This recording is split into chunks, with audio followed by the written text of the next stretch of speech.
Assalamualaikum warahmatullahi wabarakatuh. Anak-anak, bertemu kembali dengan Bu Sita dalam pelajaran pendidikan agama Islam.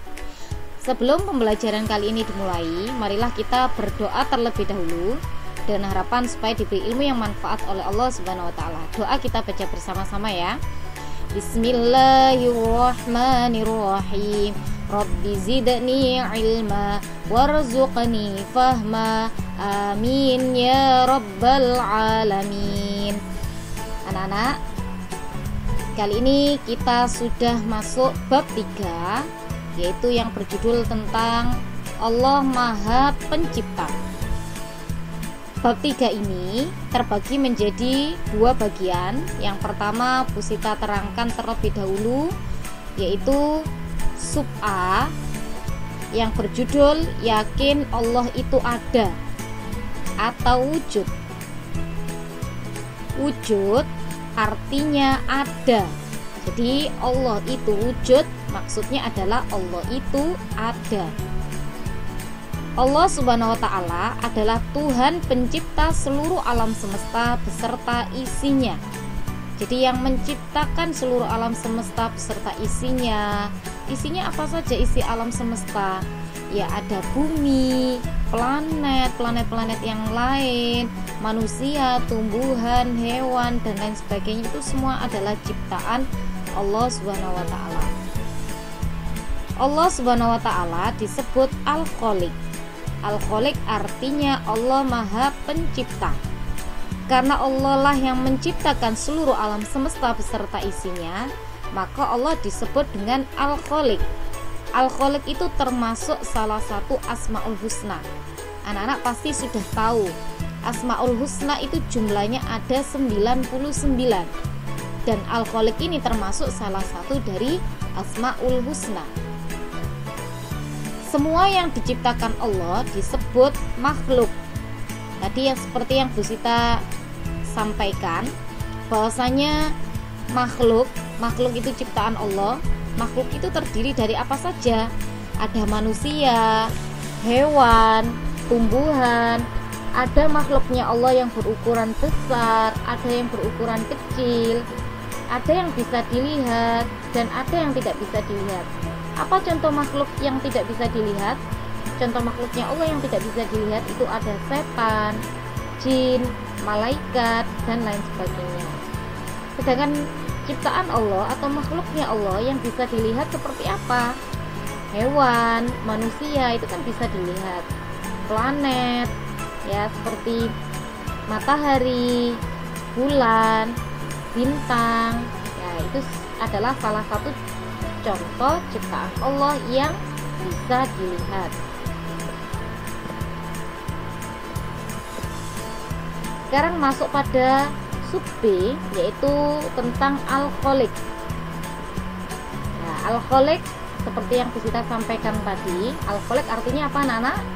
Ya, Al-Khaliq artinya adalah Maha Pencipta. Al-Khaliq ini termasuk Asmaul Husna. Apa sih arti Asmaul Husna itu? Asmaul Husna artinya adalah nama-nama Allah yang baik. Jadi nama-nama Allah yang baik atau Asmaul Husna itu tadi jumlahnya ada 99. Allah Subhanahu wa taala menciptakan alam semesta dan isinya, pasti ada guna dan manfaat bagi makhluknya, khususnya bagi manusia. Ya, contohnya tumbuhan diciptakan oleh Allah untuk diambil manfaatnya bagi manusia. Diambil apanya? Diambil oksigennya. Kita bisa menghirup oksigen dari tumbuhan. Dan kita bisa mengambil manfaat dari hewan untuk bisa dimakan dagingnya. Ya, jadi ternyata Allah menciptakan alam semesta ini tujuannya untuk kepentingan manusia. Manfaatnya manusia itu bisa mengelola dan memanfaatkan untuk kesejahteraan hidup manusia sebagai bekal beribadah kepada Allah Subhanahu wa taala. Jadi anak-anak, alam semesta ini diciptakan oleh Allah, yang bertugas untuk mengelola adalah manusia itu sendiri. Karena manusialah yang diberi akal oleh Allah, sehingga manusia diberi tugas oleh Allah untuk mengelola alam semesta. Jadi untuk merawat tumbuhan itu manusia. Kemudian supaya alam semesta, supaya lingkungan bersih, itu yang mengelola siapa? Manusia. Allah Subhanahu wa Ta'ala menciptakan segala sesuatu di dunia ini dengan kudrat atau kehendaknya. Jadi tidak mungkin segala sesuatu yang diciptakan itu tidak dengan kehendak Allah, itu tidak mungkin. Jadi semua yang diciptakan oleh Allah itu di dunia ini dengan kudrat atau kehendak Allah. Allah Subhanahu wa Ta'ala menciptakan alam semesta dan seluruh isinya ini hanya dengan mengatakan kun. Jadi Allah kalau mau menciptakan sesuatu tinggal mengatakan kun. Kun itu artinya jadilah, anak-anak ya. Jadilah. Maka fayakun. Fayakun itu artinya maka terjadilah. Jadi akan terjadi apa yang dikehendaki oleh Allah. Jadi cukup Allah mengatakan dengan lafaz kun, maka fayakun. Fayakun artinya jadilah, maka akan terjadi. Itu ya maksudnya. Allah Subhanahu wa Ta'ala menciptakan segala sesuatu tanpa bantuan siapapun, tanpa bantuan makhluknya. Jadi Allah itu maha kuasa atas segala sesuatu. Allah menciptakan segala sesuatu itu tanpa bantuan siapapun. Ya, ini yang terakhir, hikmah kita beriman bahwa Allah maha pencipta. Hikmah yang kita peroleh kalau kita meyakini bahwa Allah itu maha pencipta, yaitu yang pertama, kita akan selalu rendah hati dan tidak sombong. Bagaimana buktinya?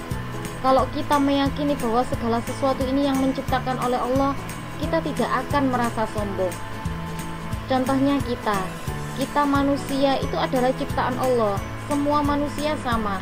Jadi kita tidak ada alasan untuk menyombongkan diri kita, karena semua manusia itu adalah sama di hadapan Allah. Semua manusia itu sama-sama ciptaan Allah. Yang kedua, kita akan senantiasa bersyukur kepada Allah Subhanahu wa Ta'ala. Yang ketiga, kita semakin taat kepada Allah, yaitu dengan memperbanyak zikir dan doa. Anak-anakku, supaya anak-anak lebih memahami apa yang Bu Sita sampaikan, ini ada tugas yang perlu anak-anak kerjakan. Soal 1-10.